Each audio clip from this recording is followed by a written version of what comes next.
Hi, I'm Joseph McClendon III, and you're listening to the Dynamic Lifestyles Podcast with Chris and Eric Martinez. All right, guys, welcome back to another episode on the Dynamic Lifestyle Podcast. We have the legendary Joseph McClendon III. How you doing today? I'm fabulous. I don't know about legendary, but thank you for that. You're going to be a legend. Oh, okay. I'm going to be. You are. You're on your way to that. So awesome. I had to say that just as an anticipation. Good. But thank you for having us in your home, first and foremost. Beautiful, beautiful home. Chris and I just drove up here, saw the gates open up, and I was like, wow. I was like, we're going to be at this level. I told Chris, I was like, this is going to be a house that we'll own someday. So nice. Just kudos to all your success, everything that you're doing to inspire people, help people, and just thanks for having us again. We appreciate that. My pleasure. Thanks for coming out. Yeah, absolutely. Yeah. So, Joseph, you are a doctor of neuropsychology, yes, an author, an ultimate performance coach. Mm-hmm. And you do so much else around the world. What else? How did you get into this? Honestly, I got into this, I don't want to say by accident, I'm going to say by fate, and there's a whole nother piece of that. But I grew up not too far from here, a place called Lancaster, California. Yeah. Mm-hmm. And you've been there, that hellhole. Go towards Vegas. Yeah. Palmdale. Yeah. Well, I grew up there, and when I was I was 17 and a half years old, I ride motorcycles, and I was driving my motorcycle from Lancaster to, here's another hellhole, Bakersfield. You know where that is. Yes. And my motorcycle broke down, and when it broke down, I pulled over to fix it, and 3 grown men pulled in. I thought they were going to help me, but they didn't. They tried to take my life because of the color of my skin. And it destroyed me, at that point in my life. It left me feeling worthless. It left me feeling no self-confidence and all that stuff. And so I became homeless, and I lived in a cardboard box in a drive-in theater. And what changed my life, to answer your question, and the reason I do what I do now, is because somebody gave me a book, and the book was called Think and Grow Rich. I read the book, and I always say to people, I did the exercises in the book, and it changed my life. And so when I went back to the gentleman that gave me the book, because I didn't know him, it was just a kind person, and I said, how do I repay you? How do I repay you for what you've done for me? He said, Joseph, you repay me by doing the same thing that I've done for you, for as many people as you possibly can for the rest of your life. And, by that time I was like 18 and a half years old, but I didn't take it that seriously then. But as time went on and I became more successful, that became that's what I live for. That's my passion now. And I also believe that by giving, that's how we live, and by giving, we create more abundance for ourselves and everybody else as well. First and foremost, thanks for sharing that story. I did hear about that story in one of your past interviews, so I'm really glad that you shared that, and just for being courageous. But take us back, when that happened. Like, what kind of feelings were you feeling? I know you said that you just felt like you weren't worthy. That it's like, why did that happen? I mean, besides the book, how else did you pull through that? Because I'm sure there's other people that have gone through something very similar. Yeah. To be honest with you, it was a lot of development. Yeah. It was a lot of work on myself. I'm a neuropsychologist, not by choice. I always say this about any psychologist or psychiatrist. We do it because we want to help other people, but no, we're got to help ourselves. We know that we have challenges, and so as I started to explore, and I wanted to be successful, and I wanted to give back and everything, but there was something that was holding me back, and I realized that which was holding me back was started here. And it had to do with, obviously, that incident, affected me a certain way, but we all have childhoods, and we all have, all those things. And by the way, I listened to you guys speak when we were in Omaha, and same with you guys, where you came from, same thing. We can all say similar stories, but it all comes down to, at one point, we had to learn how to change how we think about ourselves, about other people, about the world around us. Right. And when that happens, however it comes about, that's when life changes. Yeah. I'm glad you mentioned that in Omaha, too, because that is where we originally met. We met through Andy Broadway. Chris and I were outside pacing back and forth, taking deep breaths. I was nervous about our speech because we were first. You guys were great, though. Thank you. I appreciate that. Coming from you, thank you so much. So we got a lot of work to do, though, but I love speaking on stage and inspiring others, so that's why I look up to you. I'm like, man, I got to get to this guy's level. Yeah. Pass me up. Seriously. I'm telling you. There's 2 of us, so we might. You go much faster than me. You should have said that. No, I welcome you. Not only is there way more room at the top than most people recognize, but we need you. Yeah. You know, the world needs you. Absolutely. You know, unless you've been living under a rock, you know that there's a lot of challenges going on. Absolutely. And we need leaders and people that are going to step up and be examples, share what they know, and help other people as well. Yeah, absolutely. Yeah, so I just want to go back a little bit deeper, like when that incident happened when you were 17, you said also too that you were like stuck between, I think it was like the gasoline stations, right? And then a cop came, and then after that, they almost like blamed something on you, right? You want to go deep, huh? Yeah, because you want to go deep. All right, yeah. Because I think this is super important for the listener, because there's so much self-doubt and self-belief, and a lot of it I think does originate from the upbringing and incidents, right? The scars that were dealt with. So why did you feel at that time that you had to sit there and become homeless and kind of just be by yourself, isolated like that from that incident? Well, I didn't feel that way at first, and I didn't feel it consciously. It happened to me unconsciously. And what I mean by that, and you're absolutely right, we call those SEEs, significant emotional events. And it could be, it's all relevant because something could happen to you, and compared to what happened to me, or vice versa, I could say, well, so what? Somebody teased you or bullied you in school. I got beat up and some people tried to kill me. But it doesn't matter. It's like whatever that meant to you is as strong as what it meant to me. And so when that happened, and I had lots of stuff in my childhood as well. I had great parents and great upbringing and everything, but I had lots of stuff. And what you're talking about there was, what that made me feel was, what happened was when they attacked me, it was in the olden days when there were gas pumps and you had to pump your own gas, but you had to, a gas station attendant would open up the gas station and come out and be with you. At this time, those times, the gas station was closed because it was almost midnight at night and there was nobody there. And so when those guys came after me, the only way to protect myself was to wedge myself in between those gas pumps. And that's the last thing I remember. I remember getting kicked. I literally have a rib that's still out of place right now because you can't cast a rib, and it's it's been with my whole life. And I remember that pain and everything. But I remember that moment before I blacked out, and that level of helplessness that I hope nobody ever has to go through, that level of helplessness and knowing you're going to die, it does something to you. And what it did to me was, some people come out of situations like that and they feel like, why was I spared? Why did I live? But I had another incident directly after that, because when I came to because I had smelling salts in my face and I was in excruciating pain, and I realized I was in the back of the sheriff's car. Because the gas station attendant came in the next morning. He just saw me, my motorcycle scattered all over the place and blood all over the place. He just called the police. Now, I'm just going to say that they came and, let's just say, racially profiled me. And they felt like, I was doing something, maybe I was trying to rob the place and got hurt or whatever. So they put me in the car and they handcuffed me. The guys were already gone. They handcuffed me, and I woke up and I was bleeding internally. And I was trying to explain to them, and the guy was just telling me, shut up, you're going to jail. And then finally they saw blood coming out of my mouth and out of my nose, and they called the ambulance, and they came, and then I got to explain my story. But the reason I share that with you is because what that did to me was equally as bad and as hurtful and as harmful as what the guys did to me. Because when I thought back on it, it came back to me, it was proof of the thoughts that I was having about myself. Yeah, I am worthless. Yeah, I am. Even the people that were there to protect and serve, they're going to harm me. Yeah. And so that, you asked what made me decide to be homeless. I didn't. I just devolved into that state because, when a person, because again, it's all top down. When a person has little respect for themselves, which I didn't in that moment, in those moments after that, then you behave that way as well. I didn't pursue things. I was, I dropped out of school. I was in college. I dropped out of college. I wasn't doing anything. I just felt worthless. And I perpetrated a lie to everybody around me, including my family. Nobody knew I was homeless.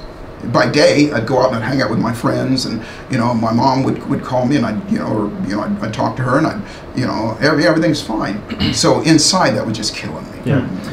And so you got past that point because somebody gave you a book, and it was Think and Grow Rich that inspired you. You took religious action on the exercises that he actually recommended. And then walk us through that point where you went to your first Tony Robbins event and how that really just kind of shifted everything and then made you want to lead into being an ultimate performance specialist. Yeah, and working with Tony Robbins. Yeah. real long story. I'll try and shorten it for you. That I met Tony a good 15 years after that. And a lot happened in between there, because when I read the book, there's three things that happened in the book. Number one, it made me recognize that I got to control how I was going to go through life, despite whatever everybody else is going on. The number two thing is, and we'll talk about this a little bit more later, is it taught me a system of welcoming and bringing things into my life that I desired. You know, at the risk of sounding too cosmic and unicorns and rainbows and all that stuff, that was part of probably the most important thing that I learned from that book, was that I had the ability to affect the world around me. Yeah. You know, there was even something I could have done in that moment when those guys attacked me. I didn't know what to do in that time, but I have the ability to affect the world around me, to bring in my life the situations, circumstances, even material things that I wanted. And those exercises in that book, they were very basic. And I started to do those things, and life changed for me right away, very, very quickly. I had a house within, you know, a place to live within, you know, probably just a few days, and everything changed. And so from that point, I started to progress, and I started to become successful. The third thing in the book that it taught me was that you're gonna get challenges, and when they happen, what you do about them, more specifically, how you process what happens, and then what you do about them will determine your trajectory, and then obviously your ending. And so those three things: I got control, I can influence the world around me, and how to deal with challenges. And so through that time, lots of challenges happened to me in my life, but I kept those three things in front of me, and I kept working on myself to be able to feel better about myself and to feel better about everything that's going on. And so when challenges would show up, I deal with them, and still do, differently than most people. And I'll share with you, again, I'm trying to make this story short, because it's 15 years in between that time. I decided the best way that I can serve other people is to become successful myself. And success is always, you know, it's a judgment call on whatever you believe it was. And for me at the time, it was making money. But the reason I wanted to make money, and this is going back even before the beating, was the reason I wanted to make money is I'm an artist. You've been in my house, you know, I got a studio next door. I love music is my thing. And so I wanted to be a musician. But I had a conversation going on in my head. I had a psychology in my head from a well-meaning father who taught his children, rightfully so. And my father grew up during the Depression, and you know, being African American in those times was very, very difficult. Yeah.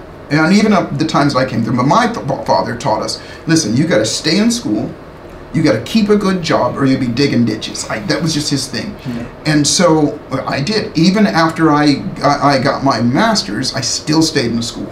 You know, because I had that psychological programming. And so, but my mother was an opera singer. My mother was a musician and an artist, and she instilled that in me. So I had this this you know, juxtaposition going on in my life. And so I stayed in school.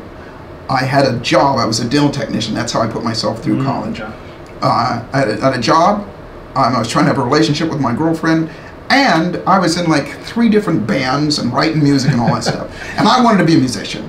So one night, and I was just at my wit's end, one night I saw an infomercial. I was telling you guys about this before. The infomercial was by a guy named Robert Allen, and he had this infomercial, and he said, listen, I'm going to show you how to buy houses for no money down, and you can get a residual income that you can live on for the rest of your life. I thought, well, that's it. Because that'll take care of the finance side of it. My dad will be happy. You know, I'm intellectualizing it now, but in my brain, that's what was going on. And I can go be a musician. And so I did. I went to his course. It was a weekend course. It was 2 days. And I took the course. Long story short, I came out of there, and I bought 26 houses in a year and a half's time. And, but I still couldn't quit my job. I still, you know, the day that I came to, now this is, like I said, 15 years down the road, because I was, you know, doing all these things. I knew I was a good enough musician, but I was afraid to quit my job. But even when I got the solution from it, for it, by doing this thing, and I had, you know, more money coming in from my houses than I did from my job, you would say, quit your job. And I didn't have to be there for the houses.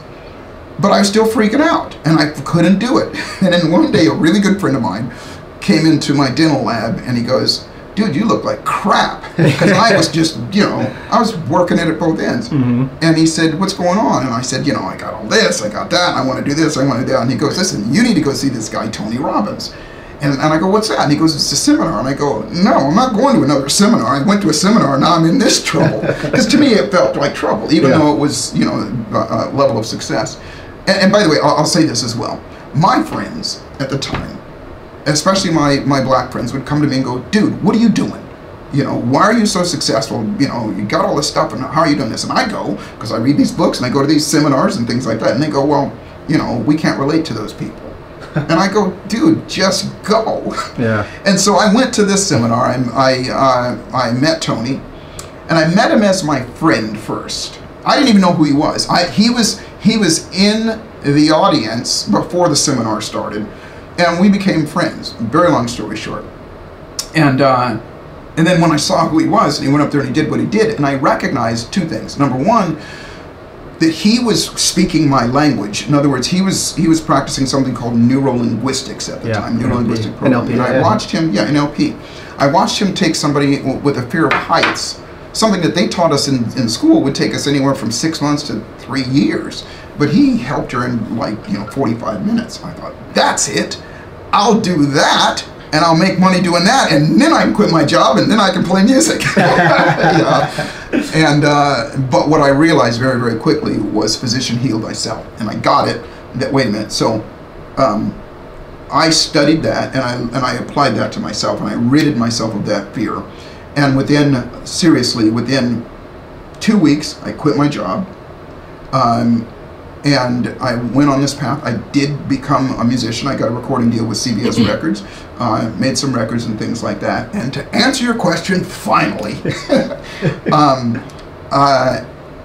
in 1990, it was 91, my deal with CBS changed hands with Sony. And when that happens, you have somebody called an A&R, an artist representative, in the company, and that guy left. So I'm stuck in the company without representation, which means they're not going to promote my albums, and they're not going to promote. They gave us all the money and all that stuff, my producer and I, but it was at that stage that I realized, and my mom got really sick at that time as well, and I realized, well, wait a minute, and I realized the industry is horrible. It wasn't for me. But I got my goals. I made records, I got to play in front of hundreds of thousands of people and all those things and everything. But I realized, well, wait a minute. My calling was all the way back to what that guy said. And so that's when I went to Tony, and he had for a long time been asking me to come work with him, but I was a musician, and I said, okay, well, here's how we can do this. Let's write a book together. And so our first book, we wrote a book that became a New York Times bestseller. We wrote that together, and then from there it just progressed, and I started to realize that my calling and my passion to be able to share, and I went back to school and I got my doctorate, but my passion to be able to share to as many people as I possibly can in a way that's going to help them simply so that they'll do it versus just, here's a bunch of knowledge, then, and so I've been working with him for many years now, and of course I do my own workshops and seminars. What book was that you guys did? The first book was called, it's around here somewhere, it's called Unlimited Power Black Choice, because like I said, my African American friends, my black friends, they said they couldn't relate, so we wrote this book together, and we used not just black references and stories, but everybody, and it was an opportunity for everybody to recognize it doesn't matter the color of your skin, it doesn't matter your station in life, it doesn't matter your gender, you can do the same thing. You can take control of your psychology, which will change your feelings, which will change your behavior. Yeah. And how do you think that you guys hit it off so well? Just from being just friends like that, and to going to co-authoring, and then to doing programs with him and speaking on stage with him? That's a great question. He approached me when I was in the back of that room at the seminar. And I first thought, well, he approached me because I'm the only black person in the room. And he must have thought, hey, a black person, And that's what I thought for a long time. And I asked him, I go, dude, why did you approach me? Why did you come up and talk to me? Because, and he said, well, because he said, I felt your energy. And I'm going, all right, right. And he goes, no, he says, and by the way, I'd already been on this path because there is, an energetic field that we all put out, you know, as cosmic as your listeners want to go.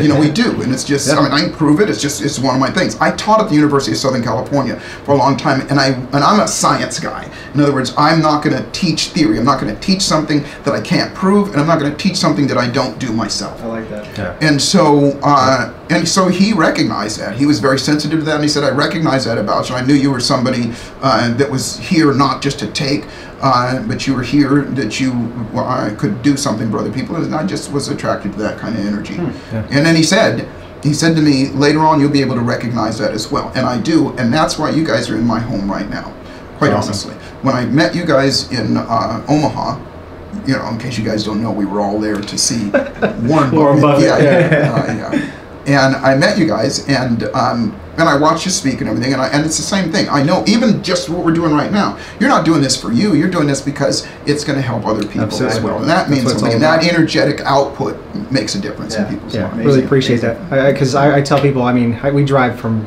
places, sit in traffic to meet with amazing people like you. I'm like, I don't have to do this. This is my time. It's like, I'm not getting paid for this. It's like, no, I do it for the listeners because I want to help people. Yeah. So take us through what an ultimate performance specialist does, and what are some just, you know, key takeaways that the listeners can just apply right now just to have better performance. There's a difference between a coach and a mentor. And this is just my definition here, because again, I believe in simplicity. A coach is somebody very valuable, and it's somebody that has a level of expertise about a specific subject or skill or whatever. And they've got a level of expertise in being able to recognize things in other people, and they're there to motivate you, inspire you, instruct you on what to do. And that skill is invaluable. You know, I have the privilege of working with, as an ultimate performance specialist, I have the privilege of working with Academy Award-winning movie stars and sports figures and Grammy winners and billionaires and millionaires. But everybody has a coach, especially nowadays. Yeah. And when you look at somebody like a basketball player, or Michael Jordan, or LeBron James, or anybody across the board, they've all got coaches. But here's the difference: is a coach is very, very rarely better at the thing that they're coaching the person to do, especially if that person is a high level. You know, Michael Jordan or any of those people, their coaches aren't better basketball players. And now, in this day and age, and thankfully, you know, it's a whole another industry of coaches, you know, but they're not necessarily better at the thing that they're teaching somebody to do. A mentor, on the other hand, has a level of expertise, has all the coaching qualities, but they're also more, let's just say, more accomplished. I'm not necessarily say successful, and better at the thing that they're coaching somebody to do. So I'm real careful, and I'm, as an ultimate performance specialist, I'm here. If I'm gonna, even if I coach somebody that's a basketball, or if I mentor somebody that's a basketball, I'm only gonna say that I'm a mentor in that I know how to change this, how the psychology works. That's what I am. So staying in your lane. Staying in my lane, but staying in that lane and being able to, as I said, I don't teach theory. I can't teach people how to make money if I don't have money myself. I can't teach people to have a better body if I don't have a good body myself, and, you know, on down the line. And so that's what I pride myself on, and that's what I always bring to the table. Secondly, is that I'm not going to just give knowledge. I'm not going to just inspire people. I work on I work on process and getting results. And what that means is as a psychologist, as a neuropsychologist, and the difference is this: in psychology, if you come to me and you got any kind of challenge, I have one way of interacting with you, and that's my voice to your ears, and that's it. Okay, and it's effective, it works, it just takes a long time. To me, it's not as effective. But as a neuropsychologist, think of neuro as your 5 senses. And all of them are input senses. So I got 5 different ways that I can enter your world. And so I will assess the kind of person that you are, because some people are visual people, some people are auditory people, some kinesthetic all across the board. And then so I use a combination of those in the order that suits you best to get the best result. So I'm always going to bring technique. And I'll give you an example without going into it. If you got a fear of dogs and you come to me to help you fix that, guess what's going to be in my office? Dog. It's going to be a dog. And the reason being is because I'm going to deal with it right now. You're going to experience, I'm going to see that fear, and I'm going to do something in that moment, in the process, you're not going to be able to feel it. Within a matter of minutes, you're not going to be able to feel the fear that you were, and then we're going to load in the certainty, the courage, and all the things that you need to sustain it. And then I'm going to give you something to do. I call it tell, show, try, do. I'm going to tell you, I'm going to show you, and we're going to try it, and then you're going to do something that you're going to grow from there. And so everything that I do has always got technique and process behind it. Do you think a lot of people like these days, they kind of sit there and just hold off like on the whole fear thing? Like instead, like you said, I like what you said, if they're scared of dogs, you're going to bring a dog in there, just deal with the fear right away. Do you think people just kind of prolong the fear? Like, no for doubt. example, like, you know, leaving their job, leaving a relationship, starting a business, something like that? No doubt. I did. You know, and again, I come from, I don't teach theory. I did. I told you that story about, you know, I worked the same job miserably for 15 years, wanting to do something else, but I was afraid to leave it. But my ego, which is another thing, my ego, you know, got in the way and said, no, it's something else. It's this. And I always looked somewhere else, but it wasn't. It was me. Yeah. Powerful. Yeah, and then so I want to get into kind of talking about your 60-20-20 rule, because I thought that was really fascinating. Too. You know, the psychology part of it, the energy part of it, and then the attractiveness. So maybe you can dive a little bit deeper into that, because that was really cool. Yeah, and all of these things, by the way, I always say this: there's nothing new. The philosophies, the you know, even well, I'd say the techniques are, some of them are new, but same stuff over and over again. But all I do is simplify it, and all I do is I mix the neurosciences, my experience and my knowledge of the neurosciences, in with what already exists. And let's just say those laws of attractiveness. But here's what I'll say, is that there has been, for many, many years, and any motivational speaker that you go to, or anything, they're all going to talk about the 80-20 rule, which says it's 80% psychology and 20% mechanics. If you think you can, then you can. And that is why you don't have to have as much skill as somebody else. You just have to know, you know, believe that you can do it. I shouldn't say just, but that's the biggest piece of it. And I think that that's valuable. However, how to do it is a whole different story. Yeah. Because I'm not going to say he was my good friend, but my friend. You know who Jim Rohn is. Yeah. Okay. Jim, before he passed away, matter of fact, there was a picture there of that I got to speak at his memorial, and I knew him for many, many years.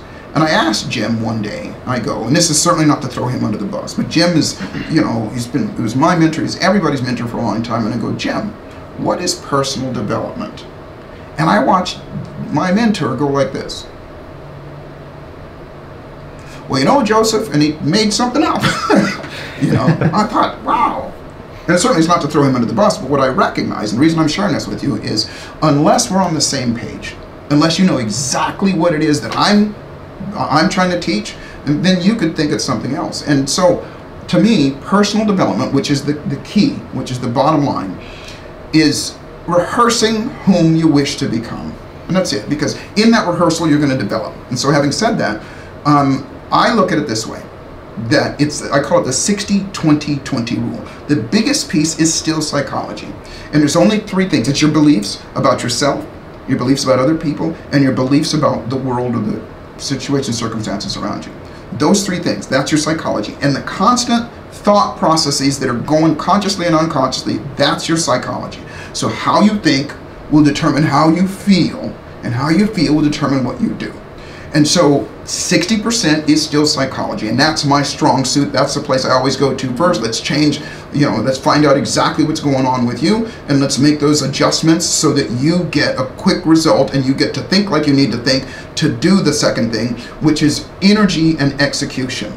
In other words, you've got to have the energy to get up early, stay up late, and do all that stuff to be able to do it. You guys, you know, you're in the fitness field, you know that. You could give somebody the greatest workout an eating program on the planet, but if they don't have the energy to do it, they're not going to do it. You know, and the energy comes from here, from the psychology, and the execution to be able to do it. And then, but the last piece is attractiveness, and it's not just looking good. It's literally, and here's where it gets cosmic. But you know, I am making it mainstream so people recognize that it's not. Because I always say this: we all know people that the ball seems to bounce in their favor all the time. They seem to be luckier than others. They seem to have other things happen, you know, quicker. And it goes all the way back to what I learned in Think and Grow Rich. It's not that they necessarily know that they're doing it, but they are impacting the world around them to bring into their lives things. You know, we all learned that significant emotional event, the most powerful significant emotional event that any human being ever had was the day, you don't remember it, but you were an infant, that you woke up and you went, wah, because you were hungry or you were, poopy diaper or whatever, and somebody showed up and took care of you. And in that moment, you realize, oh, wait a minute, I run this show. I'm a badass. All I got to do is do something and somebody's going to show up. And so as simplistic as that is, it still is that way now. And so that attractiveness is, I call it magnetic success. It's not just you, it's not just the secret and the laws of attraction and things like that. It's more succinct than that, and it's science. That we're all, and everything in the universe is made of the same stuff. And so is a magnet. If you take a magnet and you put it up against another magnet, one of two things is going to happen. If you or that other magnet is facing the wrong way, it's going to repel it. Matter of fact, do I have one? I had one around. I was going to say, yeah, let's see that. Yeah, well, I'll show you. Yeah, watch this. I don't know if we can see it on the desk, but watch this. Would you hold that? Okay. Watch this. Okay. So for the listeners, this is why you need to watch the YouTube version of it. Yeah, okay. Actually, now watch this. Okay, so now watch. Now, magnets, look, they're going to stick together. Right. That's just it. Now watch this. Now, but if they're the wrong way, watch what happens here. Oh, they push, okay? push pushes away. Yeah. And so I use that as a metaphor. I don't know if you can they see the desk? I don't know. We'll put it here. I think so, yeah. It's pushing this magnet away. But watch this. As soon as you change the one that's in control, and I say just flipping it, watch what happens. Okay, it comes together. Now, I'm showing this for a reason. Now watch this. Even, you can move that thing all over the place, even when you're not up against it. The beauty of that is this. Wow. Consider this. Those are just pieces of steel, but we're all made of the same stuff, and you have those same properties. What makes a magnet is they take a piece of steel and they infuse it with energy, electricity in that case. Guess what? We're all electrical beings. And so this isn't a metaphor. It's just the truth the way that we are. I say this to people. I'll say this to you. Have you ever been sitting in a car and you feel somebody looking at you? Okay. And you look over and they're looking at you? It's because of that magnetism. When you put your attention and intention on somebody else, 4 things happen. Number 1, your electromagnetic energy grows. Number 2, they feel it. Number 3, theirs grows. And then number 4, you become attracted to each other. And so consider that with people, but it's also with everything else. And so what I teach people is this, from that attractiveness side, again, I call it magnetic success, is to learn how to magnetize yourself, meaning what flips you, like flip that magnet, is you getting rid of your fears and your inhibitions and all those things about you and those beliefs about yourself, other people, and the world around you. That's what flips you over. And then you start to magnetize and pull into your life the other things that you want. I gotta be honest, it's my biggest secret weapon, if you will. And I say secret weapon because it's my weapon against, and it's what I teach other people as well, the weapon against mediocrity. Yep. Yeah. And that's what I was going to get into. Is just I know that's. Jeez. I'm like, whoa, just thinking about all this right now, but it makes so much sense. Yeah. So I'm just soaking this all up right now, and I'm going to go back and listen to this a couple times once it's done. By the way, I read Think and Grow Rich every year from the time I was 19 until the time I was like 35, and every time I got something new, right? Absolutely, yeah. So okay, let's talk about that, the secret weapon, and especially with mediocrity. I mean, why do you think people are so complacent and just okay with accepting that mediocre life? And then what is your biggest secret weapon? That is my biggest secret weapon. I'll work back to front. Okay. To answer your question, 3 reasons why people settle for mediocrity. Number 1, we are trained and conditioned to be that way. We're shown by so much input that this is all we can do. Even though it's dangled out in front of you, beauty, wealth, health, and all that stuff is dangled out in front of us, the underlying theme is, and just, let's be honest, most of media, most of television programming, which is most people's, let's just say, diet of input, is designed to keep you scared. It just is, especially the media these days. But turn on television, and like we have like 1,000 different channels down there, but I would say, just my estimation, a good 70% of them are negative shows. CIS, or what is it? Crime scene investigations, murder mysteries, all of those things, not to mention the news. So that's impacting us. And so that keeps us in that level of mediocrity. Second thing is, as we said before, significant emotional events that happened in the past. Most of us, the things, we don't go around going, hey, this great thing happened to me, this great thing. In our brains, in the back of our minds, we're going, you know, I got bullied in school, and my mom didn't appreciate me, or my dad hated me, or any of that stuff, or all those things. That's the stuff that sticks with us and keeps us going, I'm not worthy. You know, for me, like I said, the incident that happened with me, had that guy not come along, I don't know where I'd be right now, you know. No. But again, that's what happened with me. The third thing is, which is a combination of all those things there, is what I call the fear of success, fear of failure juxtaposition. And that is, people are afraid to try because if they fail, then other people are going to criticize them, they're going to criticize themselves. Yes, but they're also afraid to succeed, because if they succeed, then what's going to happen is two things. What if I lose it all? And you know, the people that are around me that love me now, they're not going to be around. Yeah, you're like an outcast. Yeah, you're an outcast, and that's one of our strongest needs, is to have people around us as well. I like that a lot. And then let's talk about like with social media too, because I mean, you're big on the gram, man. I see you doing a lot of good stuff on Instagram. Like Joseph has some awesome energy. I'm like, I love it though, but it's good. You're doing like great stuff, inspiring stuff. So, do you think it's just, there's a point though where it's just too much though, too much information overload, just too much comparison, just messing with our psychology? No doubt, because you know, I have a 12-year-old son. Okay. And I don't restrict him, but I influence him to put that phone down. Yeah. You know, from time to time, because you know, I did a gram post a little while ago, and it was amazing. I was here working in my house, and I thought, well, I'm going to go get something to eat. And I went to this really popular Japanese restaurant. It's really popular. It's a small place, but it's so popular at lunchtime, you got to take a number and you got to wait for yourself to get in. And it was a beautiful day. As a matter of fact, it was the very first day of spring here in Newport Beach, and it was just gorgeous out.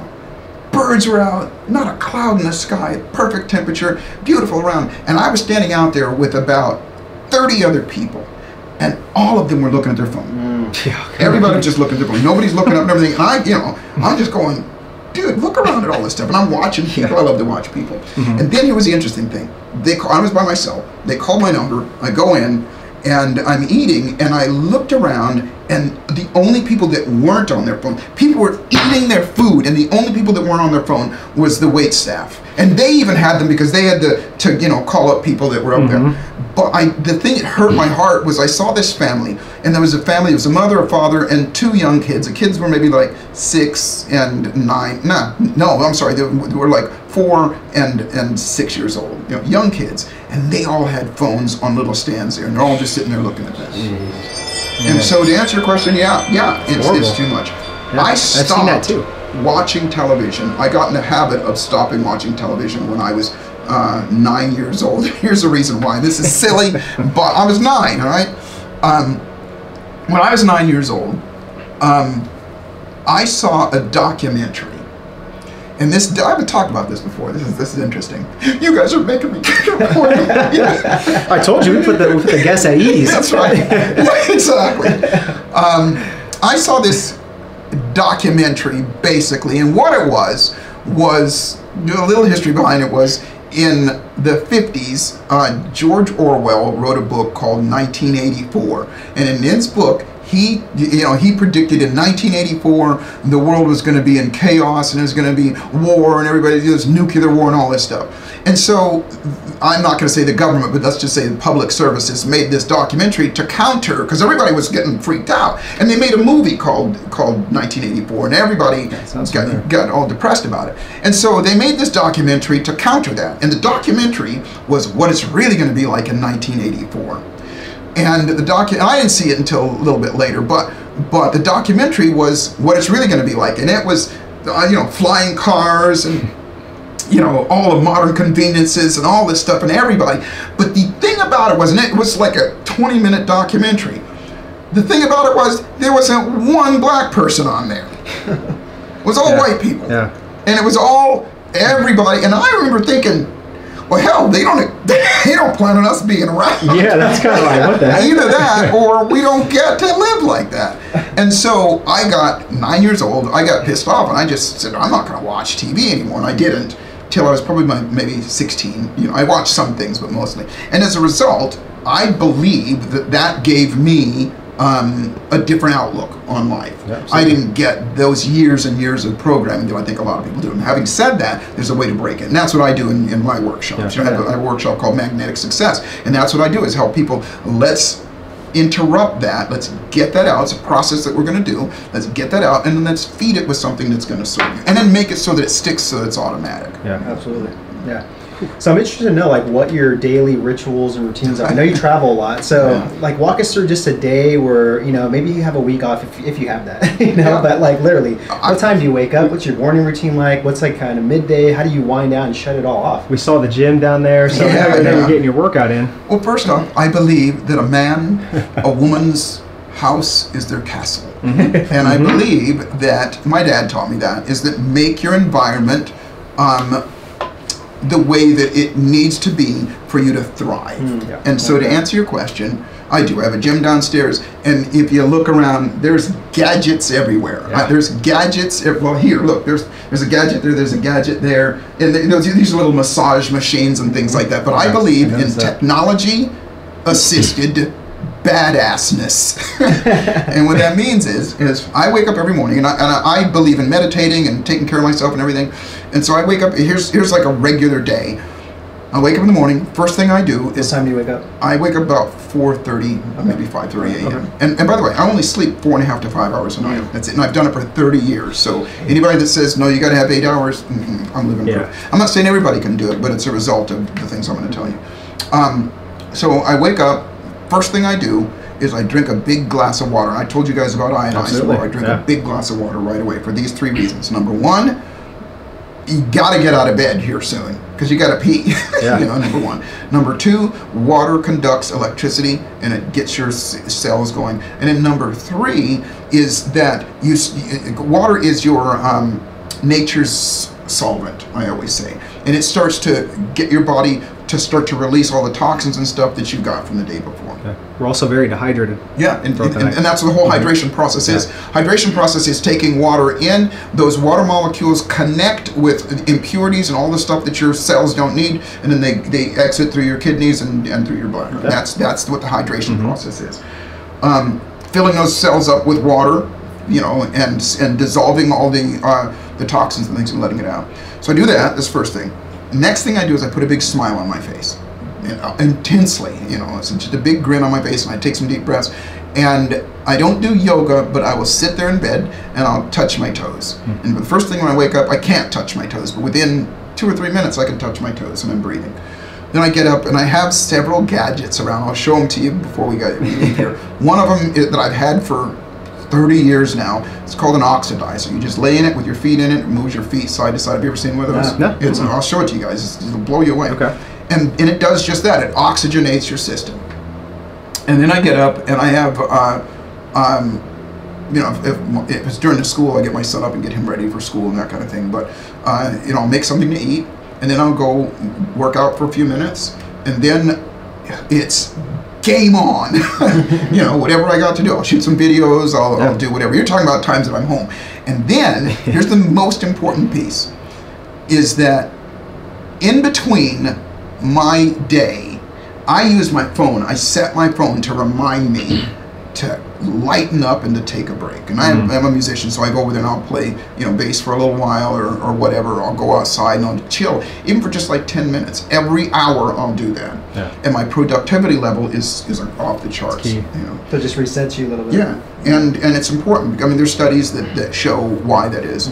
But then throughout my day, as I'm doing things with my phone calls or whatever I'm doing, throughout the day, my eating regime is I'll eat like every 2 hours. That's just the way my system works. And I eat very, very clean. And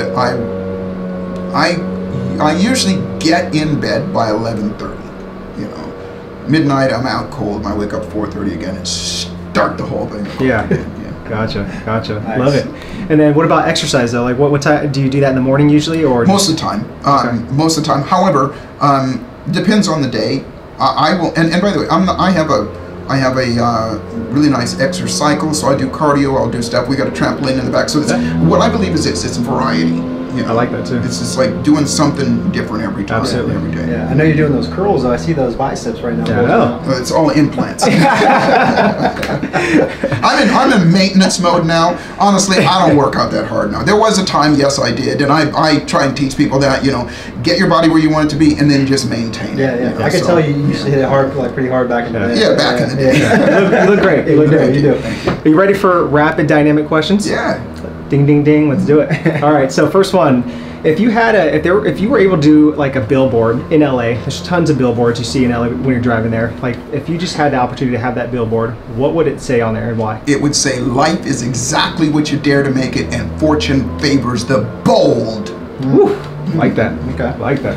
What was the best advice Tony Robbins gave you, and what was one of the biggest lessons you took from just being around him and just being on stage with him and just learning from him? Best advice was when my music career was over and I was devastated because it ended. And I didn't want it to happen then. He said, we were in Fiji, and he said, Joseph, sometimes when you don't get your dream, you get your destiny.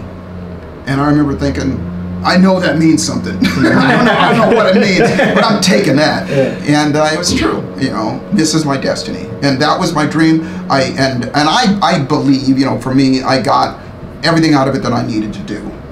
I still get to play music and do all those things and everything, but that was my dream, and my destiny is what I do now. Yeah. What was like the biggest thing you learned from him? And what I learned from him years was, well, there's so many things. Yeah. You really put him on certainty. the spot. Certainty. Certainty. Live in that physiology and state of certainty. Yeah. Okay. Finish the sentence. The world needs more of. The world needs more love. More love. And it needs more people like yourselves, and that is people that are willing to. Because it's, as I said to you before, we were talking about this before. I got three things: health, wealth, and happiness. Yep. And the subsets of those are love and those things and everything. Right. And so where you guys come from is a place of love. It's on that happiness side of it, and that's what you're spreading. So the world needs more people that are willing to, number one, do it and be it for themselves, so they can be an example for other people. I always say that that the spoils in life don't just go to those who want and desire. Yeah. It goes to those who want and desire and do. Yeah. And so we need more people that are willing to, step outside of their comfort zone and want and desire something, and then do something and share that with other people. Yeah, love that. Love that. What's one skill you recommend somebody just to learn that'll be just a huge game changer for them? Magnetism. Magnetism. I like that too. Yeah, it is, because look, my belief is, and it's not just my belief, it's science now, that we all have the ability, from the simple to the complex, to bring into our lives, not just attract into our lives, but because that's the other side of it. You can attract stuff to you, but if you're not going towards it, it's going to run away from you. Mm-hmm. So we have the ability to bring into our lives the situations, the circumstances, and even the material things that we desire. And so that's a skill that it's my favorite thing to teach. I told you guys I have an event that I call Magnetic Success, and it is my favorite thing to teach, and it's for this reason. Number one, all the things that I said. Number one, I'm going to show you beyond a shadow of a doubt, show you it working. It's not just with magnets. You're going to see it oftentimes in that workshop. It's not manifesting, but you watch stuff show up in your life. I watch people, we go away for a break and people come back and they go, you're not going to believe what happened. And it's a process. In other words, it's not theory and it's not knowledge. It's a process. A, B, C, D. You do this, this, this, and this, and this will happen. And so that's the first piece. The second piece is, as I said before, you've got to change the psychology.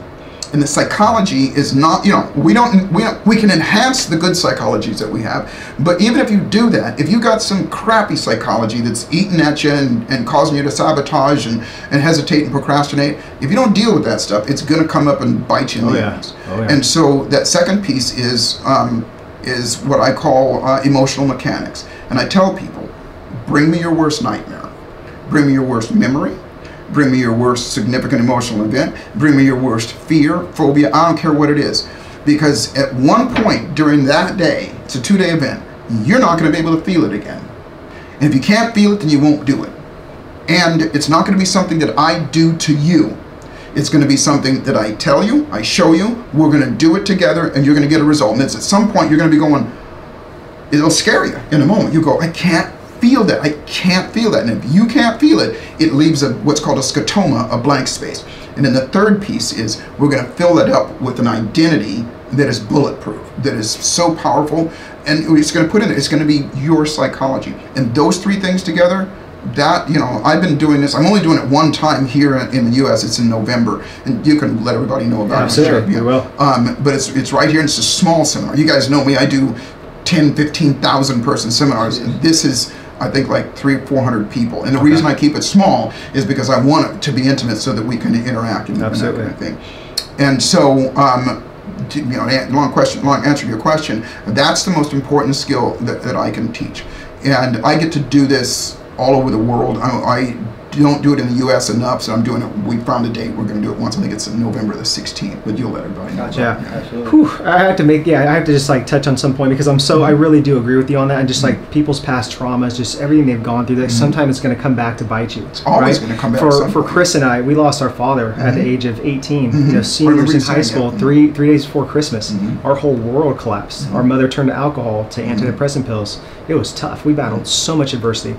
And it wasn't until we faced that demon and let him go, you know, and we did all the work from all the trauma. You know, we paid mentors and went to seminars, and it's been amazing since because now I can relate with people that are going through that and help them. So I just and they feel you. Absolutely. And it's like, because I watch you guys when you talk, because you shared with us that story, and I see it that these guys get it. And it wasn't like you just went, okay, I'm over it now. What can I do for myself? Right. You immediately started going, well, how can I help other people and serve other people as exactly. well? Absolutely. Yeah, thank you. Okay, 1 to 2 books that everyone should read besides Think and Grow Rich. I already know. We know that. All right, 3 of them. Okay, 3 of them then. Number 1 is the book that was written along with Think and Grow Rich. A lot of people don't know this. You know about it? I haven't read it though. It's called Outwitting the Devil. Yeah. And it is brilliant. I read it was written in 1938 when he wrote Think and Grow Rich. It was part of Think and Grow Rich, but they separated it, one, because it would have been a 500 page book, but they separated it because Outwitting the Devil is, let's just say, controversial, and especially for those days, he literally is having a conversation with the devil. And when you read the book, you'll swear that the book was written yesterday. They didn't publish it till 2011, after Napoleon Hill passed away and all that stuff and everything. And that was the reason why, is because they thought people were going to think he was crazy. But when you read the book, it's brilliant. It was like, I first off, I'm reading it, I'm going, it's like, it's the way they're talking about it sounds exactly like they're talking about what's happening even today. Wow. And so that's book number 2. Book number 3 is, it's right here. Awesome Sauce? Awesome Sauce. Okay? And I'm not saying that because I'm hyping my own book. I'm saying it because here's what Awesome Sauce is. And I know you guys will resonate with this because of what you do. Awesome Sauce is the name that I've given to the chemicals, the solutions, the endorphins, the dopamines, the testosterone, oxytocin, and all the things that our brain and our bodies release when we're in the zone, when we're operating at our absolute optimum. Our brain, you know, we literally have a pharmacy going on. And so I have like I said, the privilege of working with top athletes and things like that. And you know what I'm talking about, being in the zone. You get a basketball player that just can do no wrong. He's putting them in there the whole time. Well, all of us are in the zone 90% of our day. You are, just to be able to walk, you're in the zone. To be able to tie your zone. The zone just means it is automatic. You don't have to think about it, and you can do it successfully every single time. And so that chemical cocktail, if you will, that flows through our bodies, you can duplicate it. You can make it happen anytime you want, from the simple to the complex. But here's the great part about it, and this is what the book is about, is to make it automatic, so you don't have to pump yourself up or to put yourself in that state. You know, when like for example, I don't necessarily like to work out. It's not my favorite thing to do, but I do it automatically because it's a skill with me now, and I don't have to pump myself up to it. Yeah. Third book is brilliant author. There it is on the wall over there. It's called Get Happy Now by Joseph McClendon. I'm like looking around. That's silence. I like I'm gonna get pimples. That was good. I write books because I believe this is the next evolution. And by the way, I hate to write. I don't like to write, but I do it because it's a labor of love, if you will. But that book is written about just that, how to be happy and all the things that come about that. And I'm a big stickler for, I'm not going to just tell you, I'm not just going to give you the philosophy behind it, I'm going to tell you how to do it. So everything that I have, there's exercises, there's processes, and the do there to get it. And I'll say this, oftentimes you don't necessarily feel like the process that you're doing is directly related to what you're doing. But it's like the honeybee that's collecting pollen or collecting honey. He doesn't know that he's pollinating all those flowers, And so that's the philosophy I come from, is make it simple, make it easy so that everybody will just do it and then they start to produce a result. I like that. Man. Right on. that was good, that silence. Well, Joseph, before I ask the last question, I just want to commend you and just say thank you so much for, number one, having us in your home, beautiful home. Thank you. Being open, being real, being authentic, cracking jokes like this, and just sharing your story. I mean, your story is powerful as hell, so it's really touched me. I could see definitely just everything going on that you're doing is just impacting the world, so I really appreciate that, and thank you so much for coming on the show. Thank you. Thank you. Yeah. You're helping me with my mission. Yeah, and I want to say, too, I feel like we've just established a friendship today. Just coming here, just getting to know you better. Here. So, no. There's a method to my madness. I'm recruiting you. So what does it mean to Joseph to live a dynamic lifestyle? To be able to, first off, those three things. This is going to sound incredibly arrogant, but stay with me, okay? Because I'll explain what I mean. I'm a really, really happy person, because people ask me all the time, are you always happy? Are you always up and everything? The answer is 90% of the time, yes. But here's the reason why. And here's what it means to be me, is that I'm wealthy. Wealthy doesn't just mean the money. Yes. Wealthy means healthy, happy, and financially abundant. Yes. And all of those three things, again, I won't teach theory, in all those three things, I've accomplished a level of achievement in those areas far beyond what I thought I could, especially all the way back to when I was homeless. And so that's the message that I want everybody to get is it's not just me. Just like yourselves, you teach and show people how to get their dreams, and whatever your methodology is, that's the name of the game. And I want people to recognize, I'll say this, I've easily spent $250,000 on seminars, workshops, books, and things like that, easily. Yeah. But I made 100 times that, more, in not just finances, but lifestyle. And I want everybody to recognize that through methodology, you don't have to come to me, but go somewhere, and get something. I believe in let's science it down to simple steps that you can take, that you can do to get results. And so I encourage everybody to go get it somewhere. Yeah. Don't try and figure it out on your own. That's the slow way. Get it somewhere. Yeah, Exactly. I like that. Man. Is there anything we can support you on, the listeners, besides the workshop coming up in November? Yeah, you can. Absolutely. Keep doing what you're doing. Okay. Keep doing what you're doing. Because what happens is this. You never know when one word that you say, one story that say, one example that you give shifts somebody's life. And it's not like we live in this day and age where, unfortunately, from the top down, without getting political about it, it's been going on for a long time. It's not just this time in life. They don't have our best interests at heart. I'll say this just really, really quickly. That right now, and it's been this way for a long time, the powers that be that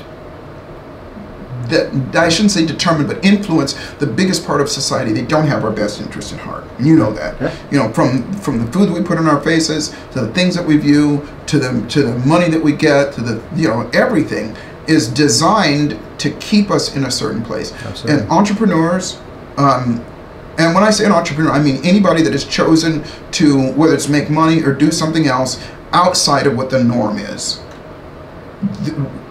That is where our future is, especially nowadays. Yeah. That's where our future is. So what I encourage people to do is to seek out alternative ways of sitting in front of that phone the whole time, or sitting in front of television the whole time, or listening to gossip and things like that. Let's step outside of that, because as I said before, life is much simpler than we've been led to believe, and that as I said, the spoils in life don't just go to those who want, but those of us that dare to dream while the rest of the world is having a nightmare, we're not only going to get the things that we want, but the greatest part about it, and that's why I say with what you guys do, and the greatest part about it is that we become the leaders and we become the examples of possibility for the whole rest of the world, and the world is crying out for it. We need Absolutely. it. Absolutely. Yeah. Amen. Well said. Well said. Yeah. Where can the listeners find you and your work? My name, JosephMcClendon.com. That's the easiest way, or you can visit me on, what'd you call it, Gram? Yeah, the Gram. Instagram. I'm having fun on that. Instagram is I am Joseph McClendon. Yeah. Okay. Yeah, and you can go there, and I got seminars and workshops, and please, as I said before, you'll share with everybody about. Join me here in November, and it'll close up. I think when we hit like 300 or 400 people, but that's my most fun thing to do, and I think that is the most. Of all the things that we talked about, I think that's the thing that I can give. I can help people go what I call further, faster, the most in that. So absolutely, we'll have all that plugged up in the show notes. Once again, Joseph, thank you so much for having us. Thank you so much. This has been amazing. Thank you for being here. How's the foot? It's getting there. It's getting there. Slow process, but I'll get back there and beat up Chris. Full advantage of me. I think his foot stopped hurting a month ago. Yeah, he's good. He's good. Okay, guys, thanks for tuning in. Thank you so much for watching this video. Hopefully you got a ton of value out of it. So help us out by liking, commenting, subscribing, and even sharing this video out if it was that valuable.